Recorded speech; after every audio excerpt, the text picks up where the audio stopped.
A origem e evolução dos templos. Templos.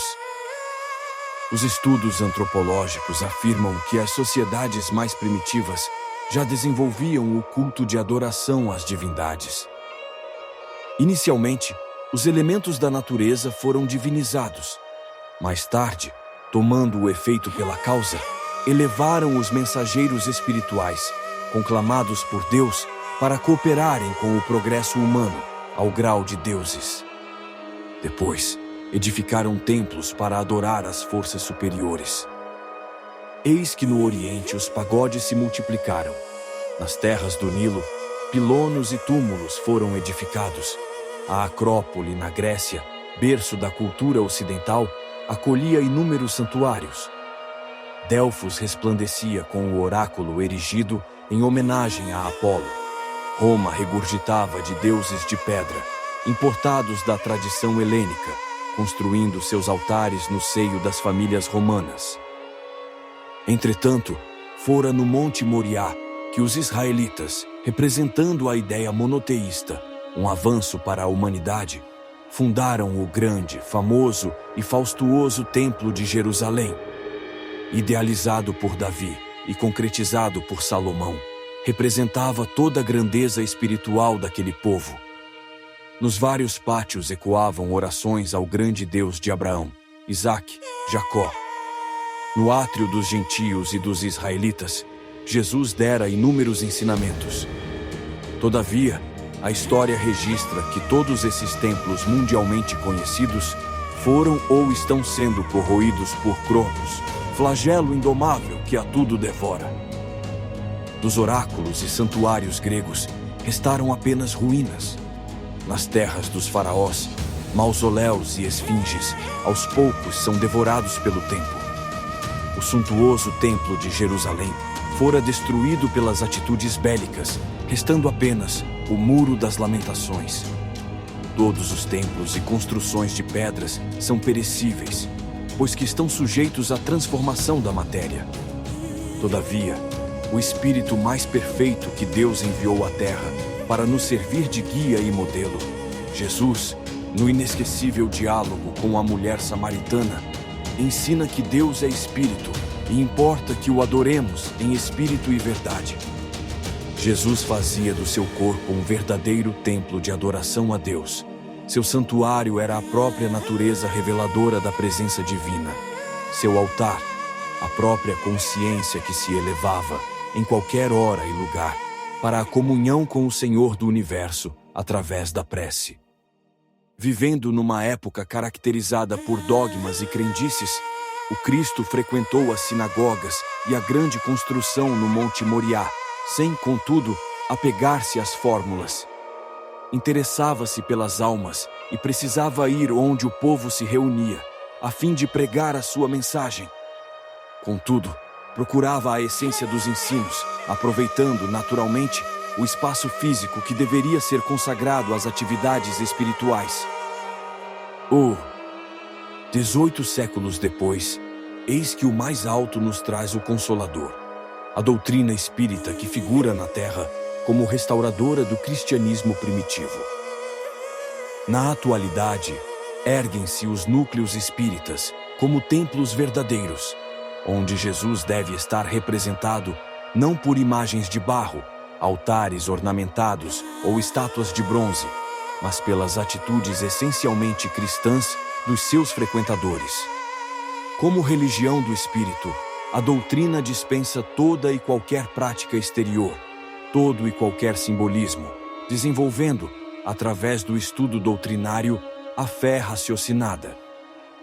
Entretanto, as casas espíritas devem primar pela simplicidade, aplicando em suas construções e interiores o básico para o estudo, divulgação e prática do Consolador, pois que não adianta usar tecnologia de ponta na construção das paredes, móveis finos representando a aristocracia da época, objetos de arte para ostentação, se não houver um compromisso com aquele que, no mundo, ocupara o título de filho de carpinteiro. Se agirmos com preocupação exagerada em oferecermos conforto que leva ao ócio, estaremos fugindo dos objetivos propostos por Jesus, esquecendo-nos de que a verdadeira fortaleza de uma casa espírita, do ponto de vista da sua função na Terra, não está nos alicerces de concreto, e sim no estudo e vivência do aspecto doutrinário.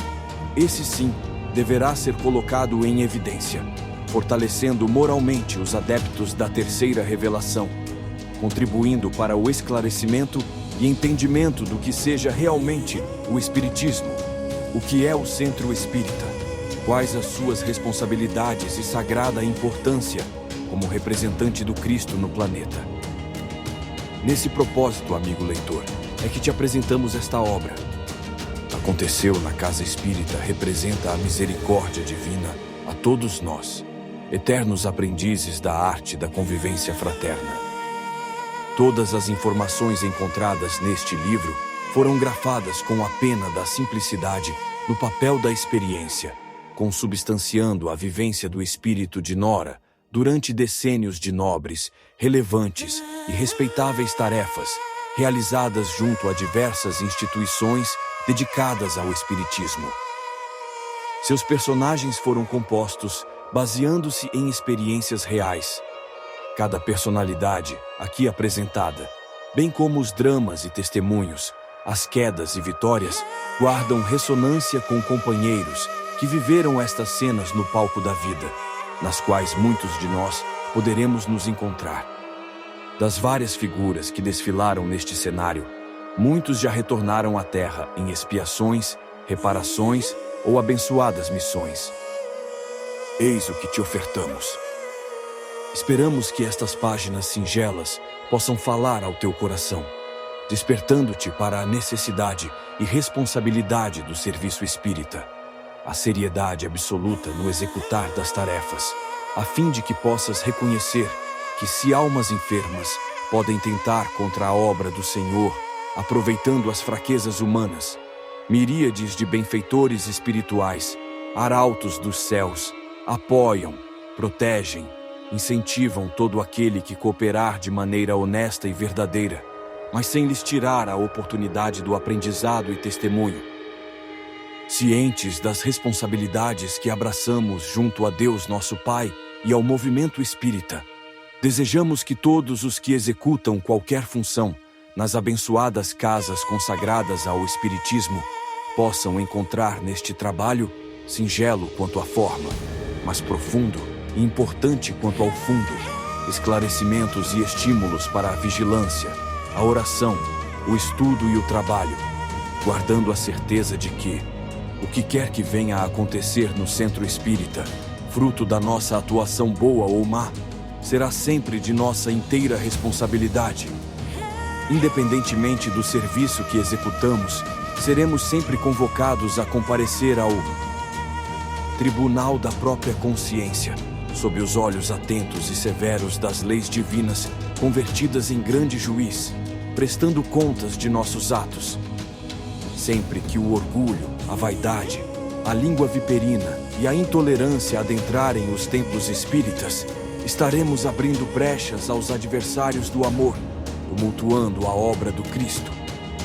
Rogando a Deus nos abençoe e pedindo a Jesus ajude-nos a conservar a honestidade, a verdade, a fraternidade em nossas abençoadas casas espíritas e gratos pela oportunidade de servir.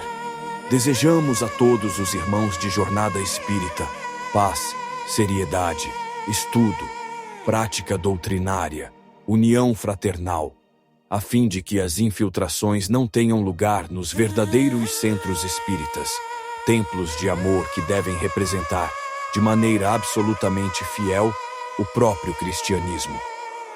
Mensagem psicografada pelo médium Emanuel Cristiano, em reunião de 11/3/2001, no Centro Espírita Allan Kardec de Campinas, SP, Wilson Ferreira de Melo.